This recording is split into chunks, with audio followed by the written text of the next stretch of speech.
మనం రెక్కలు మొక్కలు కష్టపడి కట్టిన ఇన్కమ్ ట్యాక్స్లతో వేల కోట్లు మన ముందే ఆవిరైపోతుందంటే నమ్ముతారా?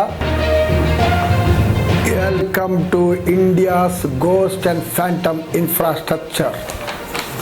మెగా ప్రాజెక్టులు కట్టేస్తున్నాం, మెగా ఇన్ఫ్రాస్ట్రక్చర్ కట్టేస్తున్నాం, ఇనాగ్రేషన్లు, స్పీచ్లు, ఇన్స్టాగ్రామ్లు, ఫేస్బుక్, వాట్సాప్లు, సోషల్ మీడియా ధూమ్ ధామ్.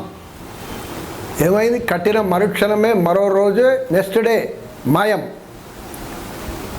అనాథులుగా మారిపోతున్నాయి. Airports, railway station, no trains, railway stations, private city, smart city, ఇవన్నిట్లో మెగా ప్రాజెక్ట్స్లో ఇంత డబ్బులు వృధా అవుతున్నాయి.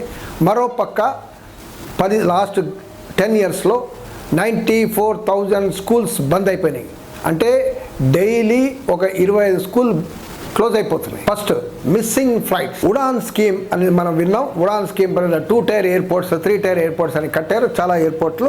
ఆ ఎయిర్పోర్ట్లలో మీకు ముందు 15 ఎయిర్పోర్ట్స్ గురించి మాట్లాడతారు. నాన్ ఫంక్షనల్, నాకు పనిచేయట్లేదు ఇప్పుడు 15 ఎయిర్పోర్ట్స్. ఆ ఎయిర్పోర్ట్లలో గడ్డి ఉంది. యూపీలో కుషానగర్, అలీగర్, ఆజాంగర్, చిత్రకూట్, మొరాదాబాద్, శ్రవస్తి. పంజాబ్లో పతాన్కోట్, లూధియానా. గుజరాత్లో భావనగర్, ఛత్తీస్గఢ్లో అంబికాపూర్, ఒడిస్సాలో రూర్కెలా, ఎంపీలో డాటియా, కర్ణాటకలో కల్బుర్గి. అదే రకంగా కుషాయినగర్ అయితే ఇంటర్నేషనల్ ఎయిర్పోర్ట్ అన్నారు. ఏమైంది? మిస్సింగ్ ఫ్లైట్స్ లేవు, కమర్షియల్ ఫ్లైట్స్ రావట్లేదు. It's closed, airport is closed. And దాని రూమ్స్ అవన్నీ అప్కీప్ చేయడానికి, మెయింటైన్ చేయడానికి ఈరోజు 900 కోట్ల రూపాయలు, 1000 కోట్ల రూపాయలు ఖర్చు పెడుతున్నాం only for maintenance of the rooms, empty airport రూమ్స్కి. ఆ గడ్డిని మళ్ళీ తీయడానికి మళ్ళీ ఇప్పుడు బర్రెలు గొర్రెలను పంపించాలి. CAG, competent and auditor general report ప్రకారం 7% ఎయిర్పోర్ట్స్ నాన్ ఆపరేషనల్ అంటున్నారు. అంటే 7% ఫ్లైట్సే పోతున్నాయి. అంటే ఇంకోటి, దీంట్లో సబ్సిడీ అనే ఇచ్చారు, ఉడాన్ స్కీమ్ కింద సబ్సిడీ ఇచ్చారు.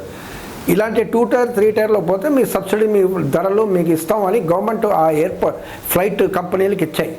ఆ సబ్సిడీ ఆగిపోయేదా లేకుంటే డిలే అయిపోతే ఫ్లైట్లు కూడా బంద్.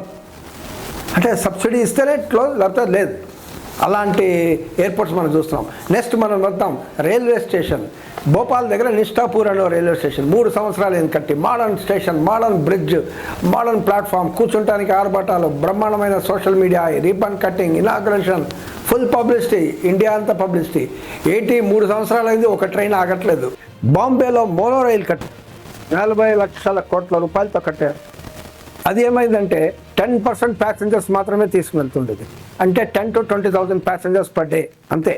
అదే మీరు సబర్బన్ ట్రైన్లో లక్షలు వెళ్తుంటారు. ఏంటంటే ఇది పాపులేషన్, జనాభా లేని ప్లేస్లో రూటు, అదే రకంగా ఎక్కడ ఆఫీస్ లేని రూట్లో, అలాంటి రూట్లో, అలాంటి ప్లేసెస్లో స్టేషన్లో ఆగుతున్నాయి.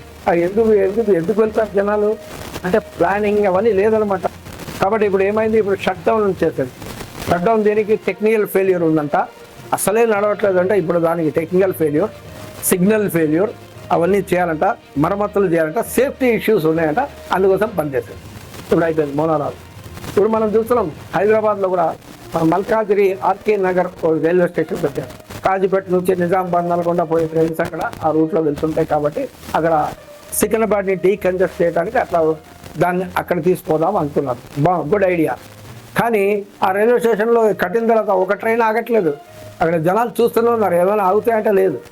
ఏంటంటే ప్రతి ట్రైన్ 22, 24 కోచ్లు ఉంటాయి. కానీ అక్కడ కట్టిన రైల్వే స్టేషన్కి కేవలం 18 కోచ్లు సరిపడే ప్లాట్ఫామ్ మాత్రమే ఉంది. అంటే సేఫ్టీ రూల్స్ ప్రకారం అక్కడ ట్రైన్లో ఆపడానికి వీలు లేదు. ఓన్లీ చిన్న ఈ ఎంఎంటీఎస్లో ఆపొచ్చు, కానీ ఇవి ఆపలేము. కాబట్టి ఇప్పుడు ఆ స్టేషన్ ఏమైంది? వృధా అయిపోయింది, వాకర్స్ పాత్గా తయారైంది. జనాలు వాకింగ్ చేస్తున్నారు ఆ రైల్వే స్టేషన్లో. మరోపక్క సౌత్ సెంట్రల్ రైల్వేలో 64 ప్యాసింజర్ ట్రైన్స్ రద్దయిందండి కోవిడ్ తర్వాత. ప్యాసింజర్ ట్రైన్స్, పుష్పుల్ ట్రైన్స్ ఇవన్నీ రద్దయిపోయింది. వేల మంది ప్రయాణం చేస్తుంటారు. కూలీలు, ఉద్యోగులు, అప్ అండ్ డౌన్ చేసేవాళ్ళు, కూరగాయలు అమ్మేటోళ్ళు, చిన్న పెట్టి ట్రేడర్స్, వీళ్ళందరికీ ఆ ట్రైన్స్ లేకపోవడం వల్ల వాళ్ళంతా ఎక్స్ప్రెస్ ట్రైన్ ఎక్కాల్సిన పరిస్థితి ఏర్పడింది. ఇప్పుడు అది ఇంకో పక్క. నెక్స్ట్ మనం చూస్తున్నాం మహారాష్ట్రలో ఒక సిటీ ఉంది, ప్రైవేట్ సిటీ, పూణే దగ్గర లవాసా. ఆ లవాసాలో ఏంటంటే 40,000 crores ప్రాజెక్ట్ అది. అక్కడ ప్రైవేట్ స్మార్ట్ సిటీ, మీరు ఎంట్రన్స్ టికెట్ ఇస్తేనే ఆ సిటీ లోపల వెళ్ళొచ్చు, లేకపోతే ఎవరు వెళ్ళడానికి వీల్లేదు. పెద్ద పెద్ద వాటర్ స్పోర్ట్స్, పెద్ద ఎలైట్ స్కూల్స్, పెద్ద పెద్ద లగ్జరీ విల్లాలు, అపార్ట్మెంట్లు ఇవన్నీ కట్టారు. చాలామంది మిడిల్ క్లాస్లు డబ్బులు వాళ్ళ ఇప్పులు చేసి అక్కడ అపార్ట్మెంట్లు కొన్నారు సొంతంగా, కొంతమంది ఉండటానికి, కొందరు రెంట్ ఇచ్చి ఆ రకంగా ఫ్లరిషింగ్ సిటీ కదా, పెద్ద బ్రహ్మాండమైన సిటీ వస్తుంది, ఇటలీ లాగా సిటీ కదా, సో పెద్ద టూరిస్ట్ స్పాట్ అయిపోతుంది అనుకున్నారు. ఏమైంది, ఆ కంపెనీ ఏదైతే కట్టిందో అది దివాలా తీసింది. ఇప్పుడు అయిపోయింది, అక్కడ సెక్యూరిటీ గేట్లు ఉన్నాయి.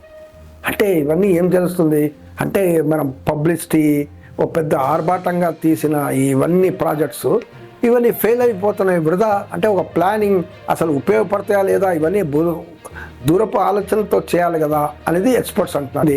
ఎక్స్పర్ట్స్ కానీ ప్రజలు ఏమంటున్నారు కమెంట్, ఇలా ప్రతి రూపాయి వీటికి పెట్టకుండా బదులు స్కూల్స్, హాస్పిటల్స్, రోడ్లు, మంచి రోడ్లు ఇవన్నీ పెడితే కోట్లాది మంది ప్రజలకు ఉపయోగం కదా. మీరేమంటారు? మీరు ఇలాంటి గోస్ట్ ప్రాజెక్టు, పనికిరాని ప్రాజెక్టు, వృధా అయ్యే ప్రాజెక్ట్ ఏమైనా ఉంటే మీరు ఇక్కడ కమెంట్ బాక్స్లో రాయండి. మనకు కూడా కొంచెం వీల్ ఆల్సో గెట్ ఎన్లైటెడ్.